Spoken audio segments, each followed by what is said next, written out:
श्री स्वामी समर्थ. नमस्कार. मी नंदिनी. माझ्या यूट्यूब चॅनलवर तुमचं खूप मनापासून स्वागत करत आहे. तुमच्या मनातील सर्व चांगली इच्छा स्वामी महाराज पूर्ण करो ही स्वामींच्या चरणी प्रार्थना करते आणि आजच्या नवीन व्हिडिओला सुरुवात करते.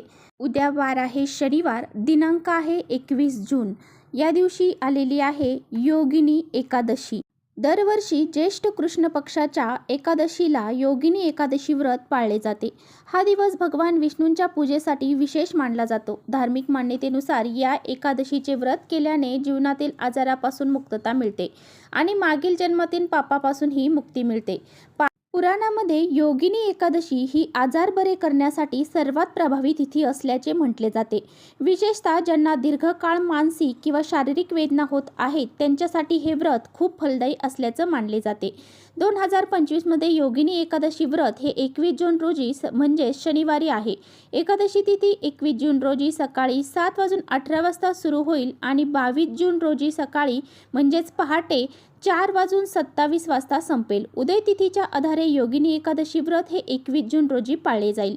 तर पहा, एकादशी तिथी ही भगवान विष्णूंना समर्पित आहे. त्यामुळे या दिवशी आपण भगवान विष्णूंची विधिवत पूजा करतो. त्याचबरोबर आपली तुळशी माता जी आहे तिला लक्ष्मीचं प्रतीक मानलं जातं. त्यामुळे भगवान विष्णू आणि तुळशी माता यांची सुद्धा पूजा ही केली जाते.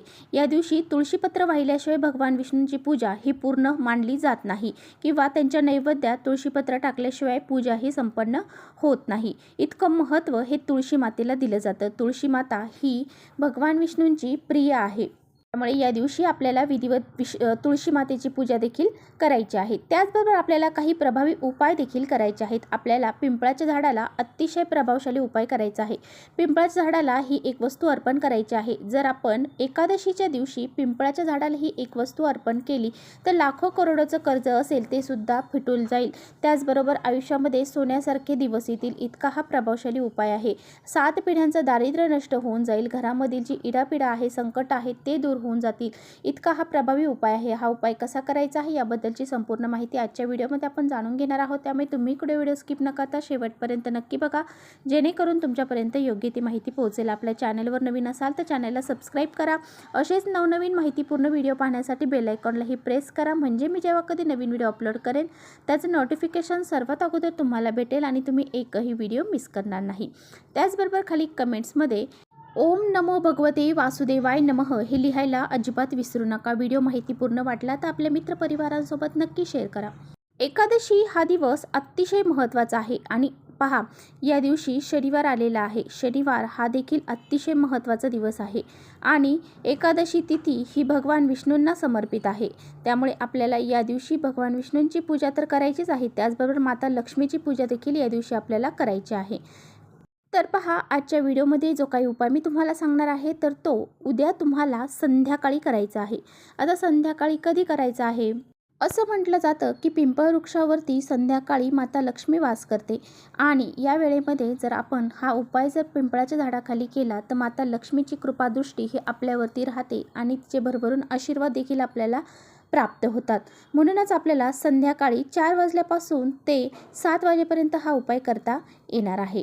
तर पहा, हा उपाय तुम्हाला कशासाठी करायचा आहे? जर तुमच्या घरावरती खूप मोठं कर्ज आहे, तुमचं कर्ज हे कशासाठीही तुम्ही घेतलेलं असेल, घर बांधण्यासाठी घेतलेलं असेल किंवा गाडी घेण्यासाठी घेतलेलं असेल, इतर कोणत्याही कामासाठी तुम्ही जर कर्ज घेतलेलं असेल आणि त्या कर्जातून लवकरात लवकर तुम्हाला सुटका हवी असेल तर हा प्रभावी उपाय जो आहे तर तो तुम्हाला नक्की करायचा आहे. तुमच्या घरामध्ये पैसे येण्याचे जे मार्ग आहेत तर ते मोकळे होतील आणि तुमची कर्जातून लवकरात लवकर सुटका होऊन जाईल. तर पहा, तुमच्या घरामध्ये जर पैसा येत नसेल तर तो पैसा येऊ लागेल आणि जर तुमच्या घरामध्ये पैसा आला तर तो टिकत नसेल तर तो सुद्धा टिकायला सुरुवात होईल. इतका हा प्रभावी उपाय आहे. हा उपाय करण्यासाठी तुम्हाला काय करायचं आहे?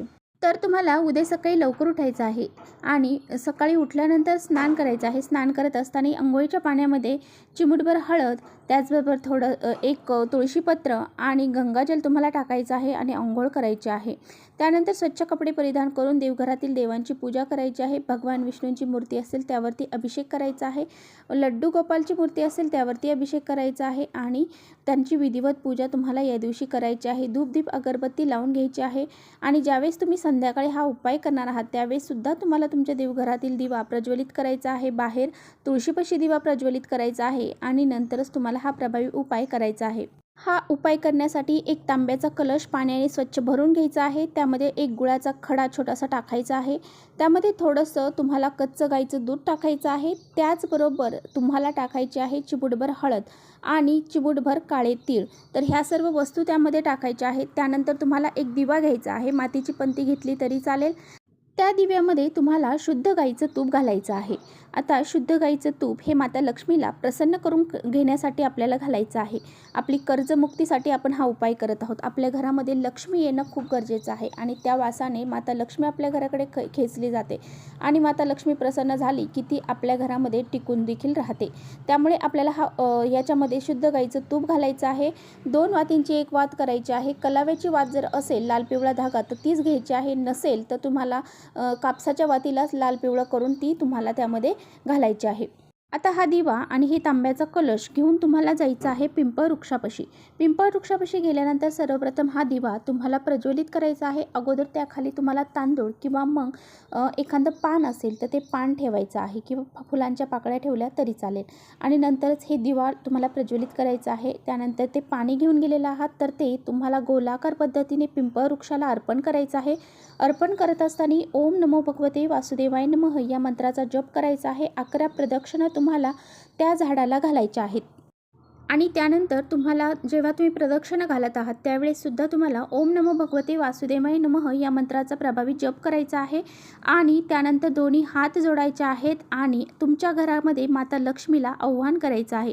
माता लक्ष्मी तुमच्या घरामध्ये येण्यासाठी, तुमचं कर्जमुक्ती होण्यासाठी तिला प्रार्थना करायची आहे। असं म्हटलं जातं की योगिनी एकादशीच्या दिवशी संध्याकाळी ज्यावेळेस तुम्ही ही अशा पद्धतीने जेव्हा गोड पाणी आहे तर ते पिंपळ वृक्षाला अर्पण करतात त्यावेळेस माता लक्ष्मी तुमच्यावरती प्रसन्न होते आणि तुमच्या घरामध्ये येते आणि तुमचे जे काही समस्या आहेत, पैशांच्या अडचणी आहेत तर ते दूर करते। यानंतर तुम्हाला काय करायचं आहे, पिंपळ वृक्षाच्या मुळापाशी जी काही माती आहे तर त्यातली थोडीशी माती तुम्हाला घ्यायची आहे, एका वाटीमध्ये ठेवायची आहे आणि घरी आणायची आहे। घरी आणल्यानंतर तुम्हाला ती एका ठिकाणी अशा ठिकाणी ठेवून द्यायची आहे जिथे कुणाचा हात लागणार नाही। ही माती तुम्ही घरामध्ये ठेवल्यामुळे तुमच्या घरातील जे वास्तुदोष असतील, पितृदोष असतील तर ते नष्ट होतात, घरातील आर्थिक समस्या दूर होते। या नंतर तुम्हाला दुसऱ्या दिवशी ती माती जी आहे तर ती तुळशीच्या कुंडीमध्ये किंवा इतर जी झाडं असेल त्या झाडाच्या कुंडीमध्ये टाकून द्यायची आहे। त्याचबरोबर तुम्हाला काय करायचं आहे तर तुम्हाला उद्या सकाळी लवकर उठायचं आहे आणि तुळशी मातेपाशी तुम्हाला तुळशीची विशेष पूजा करायची आहे। या दिवशी तुळशीपत्र तोडली जात नाही, तुळशीला जल अर्पण केलं जात नाही, परंतु तुम्हाला या दिवशी तुळशीपाशी बसून ओम नमो भगवते वासुदेवाय नमः या मंत्राचा 108 वेळा जप करायचा आहे। यानंतर तुळशीपाशी जी माती आहे त्यातला एक मातीचं थोडंसं घ्यायचं आहे आणि त्याचा टिळक तुमच्या कपड्याला लावायचा आहे। हा उपाय जर तुम्ही उद्या केला तर तुमच्या संपत्तीमध्ये वाढ होते। तसेच योगिनी एकादशीच्या दिवशी तुम्हाला काय करायचं आहे तर तुमच्या घराचा जो ईशान्य कोपरा आहे त्या ईशान्य कोपऱ्यामध्ये शुद्ध गाईच्या तुपाचा दिवा हा लावायचा आहे। असं केल्याने लक्ष्मी घरामध्ये प्रसन्न होते आणि घरामध्ये पैशांची वाढ होते आणि तुमची जे काही आर्थिक समस्या आहेत, दारिद्र्य आहेत ते सुद्धा नष्ट होऊन जाते। हा दिवा तुम्हाला रात्री 12 पर्यंत चालू राहील याची काळजी घ्यायची आहे। तसेच या दिवशी जर गरजू व्यक्तींना दान करणं तुम्हाला शक्य असेल तर तुम्ही या दिवशी फुल नाही फुलाची पाकळी तरी दान करू शकता। तर अशा पद्धतीने हा एक प्रभावी उपाय सुद्धा तुम्ही करू शकता। तर चला इथेच थांबवते माझा व्हिडिओ थोडा जरी आवडला असेल तर नक्की लाईक करा, चॅनेलवर नवीन असाल तर चॅनेलला सबस्क्राईब करा। परत भेटूया अशा छानशा व्हिडिओसोबत, तोपर्यंत श्री स्वामी समर्थ।